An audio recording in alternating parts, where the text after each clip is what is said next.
Hey foodies, welcome to liveloveloverecipes.com.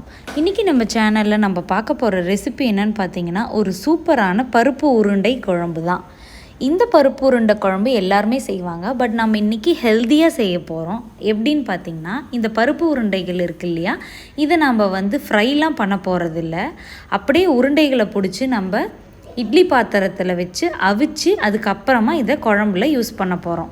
ரொம்ப டேஸ்டியாகவும் ஈஸியாகவும் இந்த ரெசிபி இருக்கும். கண்டிப்பாக நீங்களும் இந்த ரெசிபியை ட்ரை பண்ணி பாருங்கள். ஏற்கனவே நம்ம சேனலில் இந்த மாதிரி நிறைய குழம்பு வெரைட்டிஸ் அப்லோட் பண்ணியிருக்கேன். கீழே உள்ள டிஸ்கிரிப்ஷன் பாக்ஸில் அதோட லிங்க் எல்லாம் கொடுக்குறேன். கண்டிப்பாக செக் பண்ணி பார்த்துட்டு நீங்களும் அதை ட்ரை பண்ணி பாருங்கள். இந்த டேஸ்டி குழம்பு ரெசிபி எப்படி செய்யலான்றதை பார்க்கலாம் வாங்க. இதுக்கு ஃபர்ஸ்ட்டு நான் 3 பருப்பை ஊற வச்சுருக்கேன். கடலைப்பருப்பு, துவரம்பருப்பு, பாசிப்பருப்பு சம அளவு எடுத்து அதை 1 மணி நேரம் நம்ம தண்ணியில் ஊற வச்சு தண்ணியை சுத்தமாக வடிச்சிட்டு அதுக்கப்புறமா நம்ம இதை மிக்சியில் ஆட் பண்ணிக்க போகிறோம். பருப்பெல்லாம் நல்லா ஊறிருக்கு. இப்போது இந்த பருப்புக்கு தேவையான காரம் வேணும் இல்லையா, அதுக்கு 2 காரமான வரமிளகாவை ஆட் பண்ணிக்க போகிறோம்.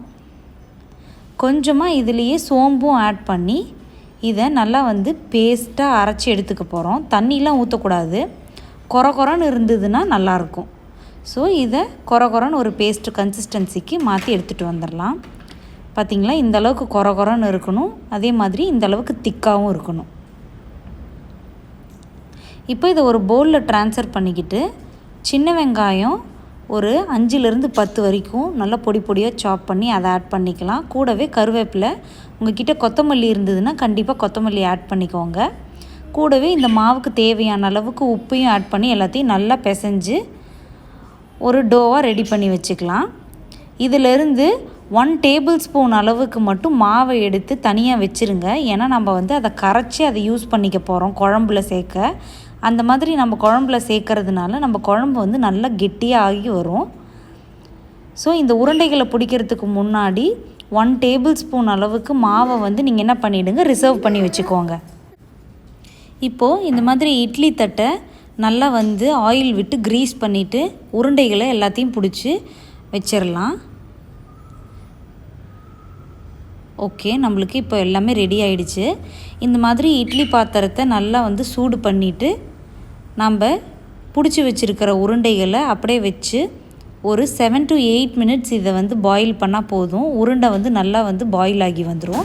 மீன்வைல் நம்ம ஒரு தேங்காய் பேஸ்ட் இதுக்கு அரைச்சிக்கணும். குழம்பு செய்கிறதுக்கு முன்னாடி அதுக்கு 4 to 5 டேபிள் ஸ்பூன்ஸ் அளவுக்கு தேங்காவை ஆட் பண்ணிக்கோங்க. 1/4 டீஸ்பூன் அளவுக்கு மட்டும் சோம்பு ஆட் பண்ணி கொஞ்சமாக தண்ணி ஆட் பண்ணி ஒரு நல்ல ஃபைன் பேஸ்ட்டாக அரைச்சி ரெடி பண்ணி வச்சுக்கோங்க. இது ரெடி ஆகிற நேரத்தில் நம்மளோட பருப்பு உருண்டைகளும் சூப்பராக தயாராகி வந்துருச்சு 7 to 8 மினிட்ஸ்லேயே. இப்போது ஒரு வாணலில் 3 to 4 டேபிள் ஸ்பூன்ஸ் அளவுக்கு ஆயிலை ஹீட் பண்ணிக்கோங்க. ஆயில் நல்லா சூடாகணும். அதுக்கப்புறமா 1 டீஸ்பூன் அளவுக்கு கடுகு உளுந்தம் பருப்பு போட்டு பொரிய விட்டுட்டு கொஞ்சமாக பெருங்காய பொடி ஆட் பண்ணி கலந்து விடுங்க. இப்போது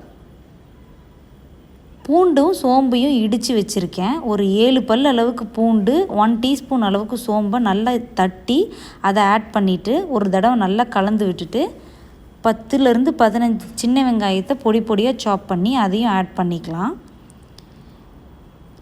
இப்போது இது நல்லா வாசனை வரும். இது எல்லாத்தையும் ஒரு தடவை நல்லா கலந்து விட்டுட்டு கருவேப்பிலை, கொத்தமல்லி ஆட் பண்ணிக்கோங்க. கூடவே மீடியமான தக்காளியில் ஒரு 1/2 டொமேட்டோவை மட்டும் இதில் ஆட் பண்ணி நல்லா கலந்து விட்டுக்கலாம்.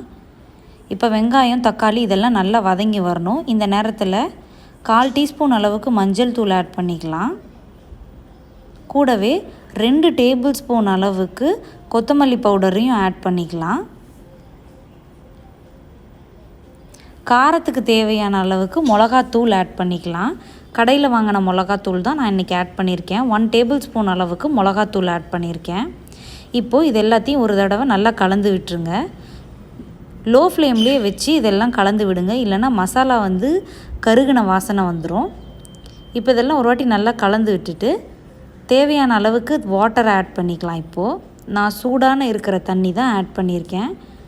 தண்ணி ஆட் பண்ணி இதை ஒரு வாட்டி நல்லா கலந்து விட்டுறலாம். இப்போ 1 டீஸ்பூன் அளவுக்கு புளி பேஸ்ட் ஆட் பண்ணியிருக்கேன். இன்கேஸ் உங்கள்கிட்ட புளி பேஸ்ட் இல்லை அப்படின்னா ஒரு குட்டியாக கோலி குண்டு அளவுக்கு புளியை நல்லா தண்ணியில் கரைச்சி அந்த தண்ணியை மட்டும் ஆட் பண்ணிக்கோங்க. இப்போது இந்த ப்ரிப்ரேஷனுக்கு தேவையான சால்ட்டையும் ஆட் பண்ணிவிட்டு நல்லா எல்லாத்தையும் கலந்து விட்டுறலாம். உங்களுக்கு குழம்பு எந்த அளவுக்கு தண்ணியாக வேணுமோ அந்த அளவுக்கு தண்ணி ஊற்றி கொதிக்க விடுங்க. இப்போ இது எல்லாத்தையும் ஒரு தடவை நல்லா கலந்து விட்டுருங்க. ஒரு மீடியம் ஃப்ளேம்லேயே வச்சு இந்த மாதிரி குழம்ப கொதிக்க விடுங்க. ஒரு கொதி வந்ததுக்கப்புறமா நம்ம ஏற்கனவே 1 டேபிள் ஸ்பூன் அளவுக்கு வடை மாவை ரிசர்வ் பண்ணி வச்சுருந்தோம் இல்லையா, அதை கொஞ்சமாக தண்ணி ஊற்றி நல்லா கலந்துட்டு அதையும் இந்த குழம்போடு கலந்து விட்டுருங்க. இந்த பேஸ்ட்டை நம்ம கலந்ததுக்கப்புறமா குழம்பு கொஞ்சம் கொஞ்சமாக கெட்டியாக ஆரம்பிக்கும். ஒரு மீடியம் ஃப்ளேம்லேயே வச்சு குக் பண்ணிகிட்டே இருங்க. இந்த மாதிரி கலந்து விட்டுட்டே குக் பண்ணுங்கள். இப்போ நம்ம வேக வச்சுருந்த உருண்டைகளை குழம்புல ஆட் பண்ணிக்கலாம். எல்லாத்தையும் ஒரு வாட்டி நல்லா கலந்து விட்டு இந்த உருண்டைகள் ஒரு 8 to 10 மினிட்ஸ் இந்த குழம்புல நல்லா சோக் ஆகி குக் ஆகணும். ஸோ லோ மீடியம் ஃப்ளேமில் வச்சு மூடி போட்டு குக் பண்ணுங்கள். மூடி போட்டு குக் பண்ணாலும் அப்பப்போ எடுத்து கலந்து விட்டுட்டே இருங்க. கண்டிப்பாக இதை லோ மீடியம் ஃப்ளேமில் வச்சு குக் பண்ணுங்கள். அப்படி ஹை ஃப்ளேமில் வச்சு குக் பண்ணிட்டீங்க அப்படின்னா சீக்கிரமாக குழம்பு வத்திடும். அப்போ நம்ம உருண்டைகள் ஒழுங்காக சோக்காகாமல் போயிடும். ஸோ 8 மினிட்ஸுக்கு அப்புறமா நம்ம அரைச்சி வச்சுருந்தோம் இல்லையா தேங்காய் பேஸ்ட்டு, அதை ஆட் பண்ணி எல்லாத்தையும் நல்லா கலந்து விட்டுற போகிறோம்.